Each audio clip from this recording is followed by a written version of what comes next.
और अंग्रेजी भाषा नहीं है पास होने लायक, ये तो भाषा ही रद्दी है। इस भाषा का इतिहास जब मैंने पढ़ा, 5वीं शताब्दी में तो ये भाषा आई, माने मुश्किल से 1500 साल पुरानी है। हमारी भाषा तो करोड़ों साल पुरानी है, संस्कृत, हिंदी, मराठी, तमिल, तेलुगु, कन्नड़, मलयालम, ये तो 1500 साल पुरानी है। और दुनिया की सबसे रद्दी भाषा है अंग्रेजी, जिसकी कोई अपनी व्याकरण नहीं है जो शुद्ध हो और ठीक हो। आपको एक उदाहरण देता हूं। अंग्रेजी में एक शब्द है PUT, पुट, BUT, तो PUT पट होना चाहिए। CUT कट, BUT बट, तो PUT पट। अगर PUT पुट तो CUT कुट, BUT बुट, यही होना चाहिए ना। क्या मूर्ख लोगों की भाषा है, ग्रामर ही नहीं है। और परम मूर्खता की भाषा ये अंग्रेजी। एक शब्द है अंग्रेजी में, उसमें कहते हैं केमिस्ट्री, CHEMISTRY, केमिस्ट्री। तो यहां पे CH जो है ना का हो गया, ठीक है, तो केमिस्ट्री में CH का हो गया, तो चोपड़ा में कोपड़ा होना चाहिए। CHOPARA है ना, उसको चोपड़ा क्यों कहते हैं, कोपड़ा कहो। और CHOPARA को चोपड़ा कह रहे हो तो CHEMISTRY को केमिस्ट्री कहो। फिर एक जगह CH का है, एक जगह CH चा है, कुछ समझ में ही नहीं आता क्या इनका हिसाब किताब है। मूर्खों की भाषा है ये अंग्रेजी। और इस भाषा की कितनी बड़ी कमजोरी है। अंग्रेजी में एक शब्द है SUN, माने सन, माने सूरज। अब किसी भी अंग्रेज माई के लाल को मेरी चुनौती है कि इसका दूसरा शब्द अंग्रेजी में से निकाल के लाए। SUN का पर्यायवाची है ही नहीं, लाएंगे कहां से। पूरी अंग्रेजी में सन का पर्यायवाची नहीं है, माने दूसरा शब्द नहीं है जो सूर्य को बता सके। अब हम संस्कृत की बात करें, सूर्य एक शब्द है, दिनकर, दिवाकर, रवि, भास्कर, मार्तंड, 84 शब्द हैं हमारे पास संस्कृत में। अंग्रेजी में एक ही है।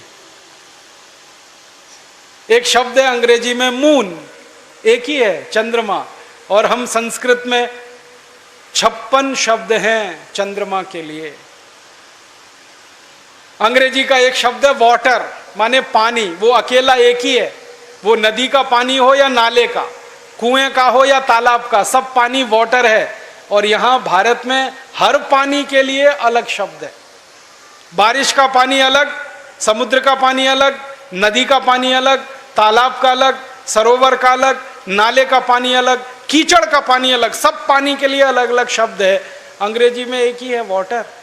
बहुत गरीब भाषा है अंग्रेजी, शब्द ही नहीं है उनके पास।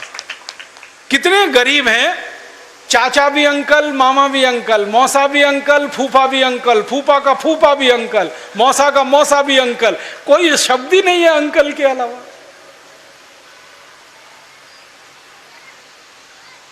और चाची, मामी, मौसी, सब आंटी, कोई दूसरा ही शब्द नहीं है उनके। हम तो मूर्ख लोग इस अंग्रेजी में फंस गए। अकल नहीं हमारी तो मारी गई है। हमारे देश में जो अंग्रेजी पढ़ गए ना, अकल उन्हीं की मारी गई है। जो नहीं पढ़े वो बहुत होशियार। पता है, मैं कुछ लोगों के घरों में जाता हूं। मैंने जिंदगी में एक नियम बनाया, वो नियम यह है कि होटल में खाना नहीं खाऊंगा, होटल में ठहरूंगा नहीं। तो झक मार के मुझे घरों में ही ठहराना पड़ता है, खाना खिलाना पड़ता है, क्योंकि मैं खाता नहीं, होटल में ठहरता नहीं। तो हर बार नए नए घरों में जाता हूँ खाना खाने, रहने के लिए। तो अंग्रेजी पढ़े लिखे लोगों के घर में भी जाता हूँ, तो वो कैसे मूर्ख दिखाई देते हैं मुझे उसका उदाहरण बताता हूँ। वो ना तो अंग्रेज है ना तो हिंदुस्तानी है, खिचड़ी है बीच की। और वो खिचड़ी कैसी है, किसी के घर में गया तो पिताजी का नाम घर में रामदयाल, माताजी का नाम गायत्री देवी, बेटे का नाम टिंकू। अब मैं यही पूछता हूं कि रामदयाल और गायत्री देवी का टिंकू कहां से आ गया।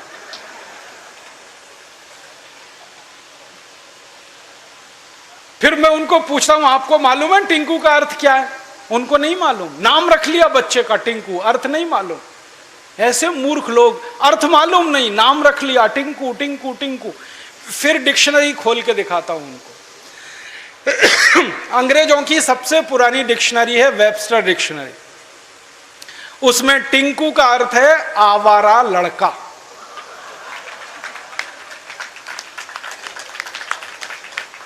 जो लड़का बाप की ना सुने, मां की ना सुने, वो टिंकू है। और हम क्या कर रहे हैं, पढ़े लिखे मूर्ख लोग, आज्ञाकारी लड़के को टिंकू टिंकू टिंकू बोल बोल के आवारा बनाने की तैयारी कर। ऐसे अंग्रेजी मूर्खों के घरों में जब मैं जाता हूं तो ऐसे ही नाम मिलते हैं, बबली, डबली, डब्लू, बबलू। क्या मतलब है डब्लू, बबलू, बबली, डबली? डिम्पल, ट्विंकल, कुछ मतलब ही नहीं। कुछ भारत में नाम की कमी हो गई है क्या? और इससे भी बड़ी बड़ी मूर्खताएं मैं देखता हूं। कोई अधकचरे हिंदुस्तानी, माने आधा अंग्रेज आधा हिंदुस्तानी के घर में जाऊं तो इंप्रेशन जमाने के लिए, माने रौब जमाने के लिए अंग्रेजी झाड़ेगा। हाँ, भले गलत सलत, लेकिन झाड़ेगा जरूर, रौब पड़े उसके ऊपर। वो क्या कहेगा, हिंदी में भी बोल सकता है, वो बात नहीं बोलेगा। वो कहेगा, ओ Rajiv Dixit, she is my Mrs. तो मैं पूछता हूं, really she is your Mrs? क्योंकि उसको मिसेस का अर्थ नहीं मालूम। मिसेस का अर्थ जानते हैं क्या है? हर देश की अपनी सभ्यता, अपनी संस्कृति होती है, तो उसमें से निकले हुए शब्द की भी अपने इतिहास और संस्कृति की व्यवस्था होती है। इंग्लैंड की सभ्यता कैसी है मालूम है? इंग्लैंड की सभ्यता में एक सबसे खराब बात है जो आपको कभी पसंद नहीं आएगी, कि वहां एक स्त्री और एक पुरुष जिंदगी भर साथ कभी भी नहीं रहते, बदलते रहते हैं। जैसे हम कपड़े बदलते हैं ना, वैसे वो एक दूसरे को बदलते रहते हैं। एक पुरुष की 20 स्त्रियां हो सकती हैं, एक स्त्री के 20 पुरुष हो सकते हैं। मेरे कई दोस्त हैं इंग्लैंड और यूरोप में जिनकी 40-40 शादियां हुई हैं, 41वीं करने को तैयार है। ये उनके यहां चलता रहता। इसको उनकी भाषा में कहते हैं एक्स्ट्रा मैरिटल अफेयर्स, पर स्त्री गमन पर पुरुष गमन। तो एक पुरुष कई स्त्रियों से संबंध रखता है, एक स्त्री कई पुरुषों से संबंध रखती है। तो पत्नी को छोड़कर जितनी स्त्रियों से संबंध रखने वाले होते हैं वो सब मिसेज में जाते हैं। माने मिसेज का अर्थ है धर्म पत्नी को छोड़कर कोई भी महिला जिसके साथ आप बिस्तर में रात को सोएं, वो मिसेज होती है, पत्नी को छोड़कर। अब यहां धर्म पत्नी को मिसेज बनाने में लगे हुए हैं। मूर्खों के मूर्ख पता नहीं कहां से पैदा हो। मिस्टर का मतलब उल्टा है, पति को छोड़कर कोई भी पुरुष जिसके साथ आप रात बिताएं वो मिस्टर होता है। यहां पति को मिस्टर बनाने में लगे हो। छोड़िए इन अंग्रेजी शब्दों को, इनमें कुछ दम नहीं। और एक तो सबसे खराब अंग्रेजी शब्द है, पता नहीं लोग बोलते कैसे हैं उसको, मैडम। आप जानते हैं मैडम कौन होता है यूरोप में?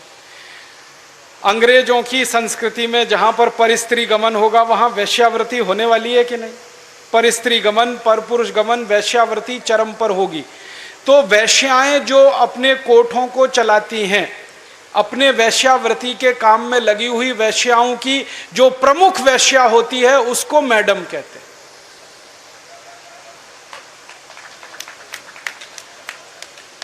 और यहां हिंदुस्तान में अपनी बहनों को मैडम कह देते हैं। ऐसे मूर्ख लोग मैंने इस देश में देखे हैं। अपनी धर्मपत्नी को मैडम कहने में शर्म नहीं आती, ओ मैडम इधर आओ।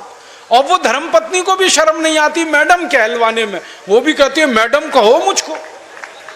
जान तो लो कि मैडम होती कौन है, फिर कहलवाओ। अपने भारत में कितने सुंदर सुंदर शब्द हैं। श्रीमती, श्री माने लक्ष्मी, मति माने बुद्धि, बुद्धि माने सरस्वती, लक्ष्मी। तो जहां सरस्वती लक्ष्मी एक साथ निवास करे वो श्रीमती, उसको हमने मिसेस बना दिया। ये मूर्खाधिपति हमारे देश में अंग्रेजी पढ़े लिखे, इन्होंने बड़ा सत्यानाश किया, बेड़ा गर्क किया इस देश का। इस अंग्रेजी भाषा ने किया, फिर इन्होंने और ज़्यादा किया। मेरा आपसे हाथ जोड़कर निवेदन है, इस अंग्रेजी भाषा में मत फंसिए, कुछ इसमें रखा नहीं है, दम नहीं है। कभी कभी तो मैं लोगों के घरों में जाता हूँ, इतना गुस्सा आता है मुझे। कभी कभी अंग्रेजी पढ़े लिखे लोगों के घर में जाता हूँ तो छोटे छोटे बच्चे होते हैं ना, उनको उनके माता पिता कहते हैं, देख बेटा अंकल आए हैं, जरा पोएम तो सुना। मैं कहता हूँ भाई मैं अंकल नहीं हूँ, मुझे या तो मामा बना लो या चाचा बना लो, दोनों में ही आपका फायदा है, मेरा भी फायदा है। मामा बनो तो भी फायदा, चाचा बनो तो भी फायदा, अंकल में तो कुछ रखा नहीं है। फिर उनके माता पिता को कहता हूँ, ये आप इनको पोएम क्यों सुनवाते हैं, कविता सुनवाओ ना।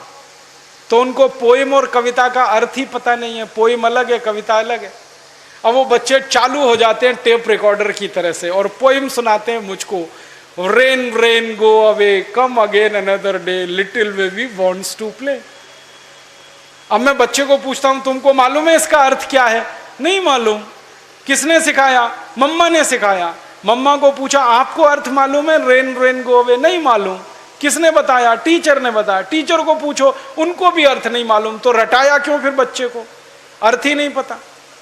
फिर बच्चों को मैं बताता हूं, देखो इसका अर्थ ये है, बारिश बारिश तुम चली जाओ, मत आओ क्योंकि मुझे खेलना है। माने छोटे बच्चे को खेलना है, इसलिए वो बारिश को कह रहा है, बारिश बारिश तुम चली जाओ, यहां मत आओ क्योंकि मुझे खेलना है। अब ये बच्चे कविता गा रहे हैं, बारिश बारिश तुम चली जाओ, यहां मत आओ, मुझे खेलना है, और ये ईश्वर से प्रार्थना के रूप में कविता है। करोड़ों बच्चों ने ये कविता गाई और ईश्वर ने सुन ली तो